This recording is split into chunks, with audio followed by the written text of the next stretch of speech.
केंद्र बजेट को नहीं विभिन्न दलर प्रतिक्रिया प्रकाश पाई शुणवा। ये हर भारतीय के सपनों को पूरा करने वाला बजट है। हमने कई सेक्टर्स युवाओं के लिए खोल दिए हैं।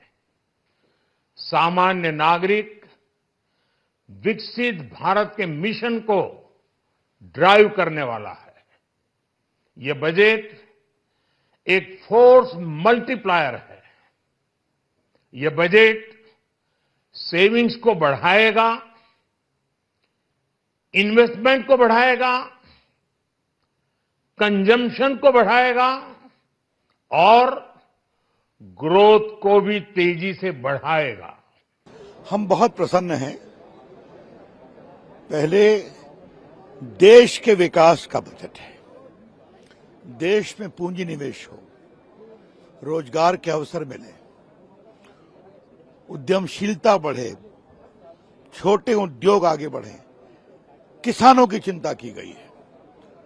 और जिस तरह से 100 जो ऐसे इलाके हैं जिलों में किसान और किसानी की चिंता की, वो बहुत ही अलौकिक है। No, I think frankly the applause you heard from the BJP benches was for the middle class tax cut. We look at the details and that may be a good thing. So if you have a salary, you may be paying less tax. But the important question is, what happens if you don't have a salary? Where is the income going to come from for you to benefit from income tax relief? You actually need jobs. Unemployment was not mentioned by the finance minister in her speech. And the generation of jobs becomes vital because in our country, not only do we have record unemployment, youth unemployment is particularly grim at the moment. We have the world record in youth unemployment and in college educated unemployed.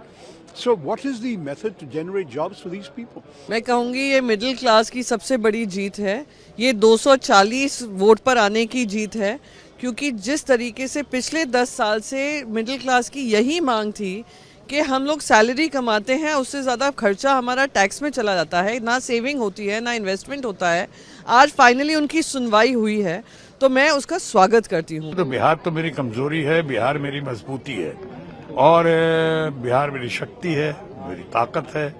तो आपने बिहार के बारे में कहा, या कोई बातें हुई हैं जो लुभावना लगी, जो अच्छी लगी, बढ़िया लगा, वो अच्छा लगा मुझे कि जाहिर एक साथ साथ ये भी महसूस होता है कि चुनाव की घड़ी है, तो कहीं वही सोच कर तो चुनावी बजट पेश नहीं किया गया और खासकर बिहार को फोरफ्रंट में लेके